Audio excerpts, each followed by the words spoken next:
नमस्कार दोस्तों। आज के वीडियो में हम बात करने वाले हैं सेफ्ट्राइक्सोन इंजेक्शन के बारे में। आज हम जानेंगे कि ये इंजेक्शन कौन सी कैटेगरी की दवा है, इसके कौन कौन से पॉपुलर ब्रांड नेम मार्केट में आते हैं, इस इंजेक्शन का प्रयोग कहाँ कहाँ किया जाता है, इसके क्या क्या साइड इफ़ेक्ट है तथा इसको लगाते समय क्या क्या सावधानियाँ रखनी चाहिए। तो चलिए बिना किसी देरी के शुरू करते हैं आज का वीडियो। मैं हूं आपका दोस्त फार्मासिस्ट आरपी और आप देख रहे हैं आपका अपना यूट्यूब चैनल मेडिसिन इन्फो। दोस्तों, सेफ्ट्राइक्सोन एक प्रकार का एंटीबायोटिक इंजेक्शन है जो कि थर्ड जनरेशन सिफेलोस्पुरिन ग्रुप की दवा है। यह बैक्टीरिया की इन्फेक्शन को खत्म करने के लिए डॉक्टर की फर्स्ट चॉइस मेडिसिन मानी जाती है। ये मार्केट में 250 मिलीग्राम, 500 मिलीग्राम, 750 मिलीग्राम, 1 ग्राम व 2 ग्राम की स्ट्रेंथ में आसानी से मिल जाता है।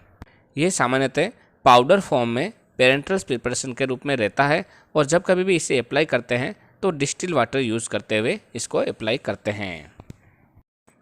दोस्तों, अगर हम सेफ्ट्राइक्सोन इंजेक्शन के पॉपुलर ब्रांड नेम की बात करें तो वो है एरिस्टो फार्मास्यूटिकल्स प्राइवेट लिमिटेड का Monocef injection, Zydus health care limited का मोनोटैक्स इंजेक्शन, सन फार्मास्यूटिकल्स या फिर रेनबैक्सी का ओफ्रामेक्स इंजेक्शन, एल्केम लेबोरेटरीज लिमिटेड का जोन इंजेक्शन।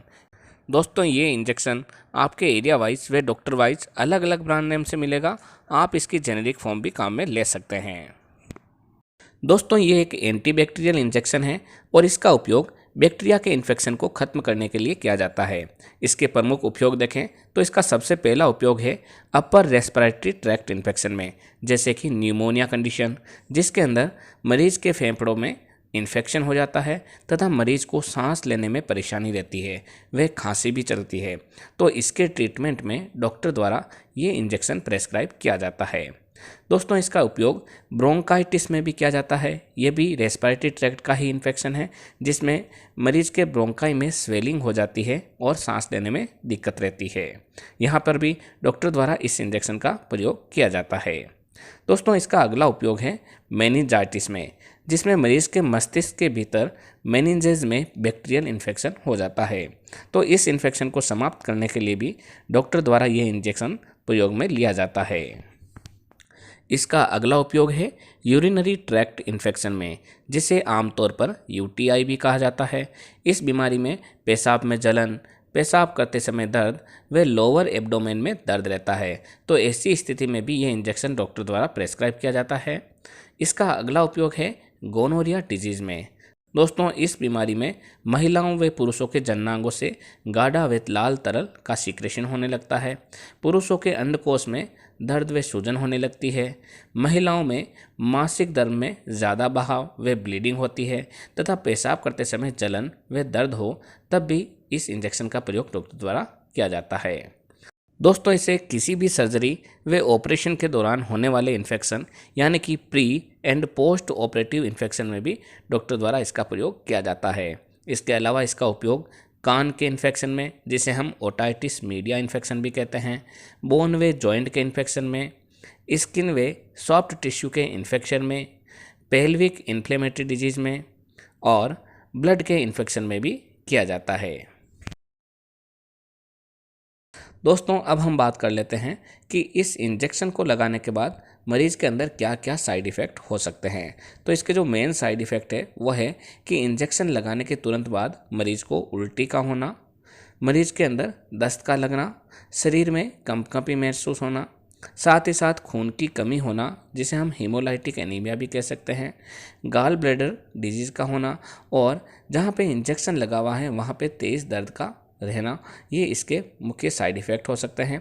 यदि इसके अलावा कोई भी अगर साइड इफ़ेक्ट लगे तो तुरंत इस इंजेक्शन को बंद कर अपने डॉक्टर से सलाह लेनी चाहिए। दोस्तों, अगर आप नर्सिंग स्टूडेंट्स हैं या नर्सिंग की तैयारी कर रहे हैं तो आपको मालूम होना चाहिए कि इस इंजेक्शन को लगाने से पहले हमेशा सेंसिटिविटी टेस्ट अवश्य किया जाता है, जिसे हम AST भी कहते हैं। ये जनरली सबक्यूटेनियस किया जाता है क्योंकि ये पेनिसिलिन ग्रुप की दवा है, अतः ये जब कभी भी कई लोगों में ये हाइपर सेंसिटिविटी रिएक्शन प्रोड्यूस कर सकती है। इसलिए AST करना बहुत ही ज़रूरी रहता है, जिससे कि पता चल सके कि किसी मरीज के अंदर ये एलर्जी तो नहीं कर रहा है। दूसरा दोस्तों, इस इंजेक्शन को हमेशा डिस्टिल वाटर में घोल के ही लगाना चाहिए। इंजेक्शन को हमेशा स्लो पुश करके लगाना चाहिए। इसके अलावा दोस्तों, आपको लगाते समय ये ध्यान रखना ज़रूरी है कि इंजेक्शन की पैकिंग खुली हुई तो नहीं है या फिर इसके अंदर कोई पार्टिकल तो नहीं है। इसके अलावा दोस्तों, जो भी प्रेस्क्रिप्शन में डॉक्टर के द्वारा प्रेस्क्राइब किया हुआ है उसी तरीके से हमें इस इंजेक्शन का प्रयोग करना चाहिए। तो दोस्तों, ये थी जानकारी सेफ्ट्राइक्सोन इंजेक्शन के बारे में। जब भी कोई दवा लें तो अपने डॉक्टर की सलाह से ही लें। इसी तरीके की वीडियो देखने के लिए हमारे चैनल को सब्सक्राइब कर बेल आइकन अवश्य दबाएं, जिससे नई नई जानकारी आपको सही समय पर मिल सके। दोस्तों, स्क्रीन पर आ रहे माई सजेशन और वॉच नेक्स्ट वाले वीडियोज़ को भी अवश्य देखें। इनसे भी आपको काफ़ी कुछ जानकारी सीखने को मिलेगी। दोस्तों, एक चीज़ का हमेशा ध्यान रखें, कभी भी कोई दवा डॉक्टर के बिना प्रेस्क्रिप्शन के ना लें। एक बार फिर मिलते हैं एक नए वीडियो में, तब तक के लिए धन्यवाद।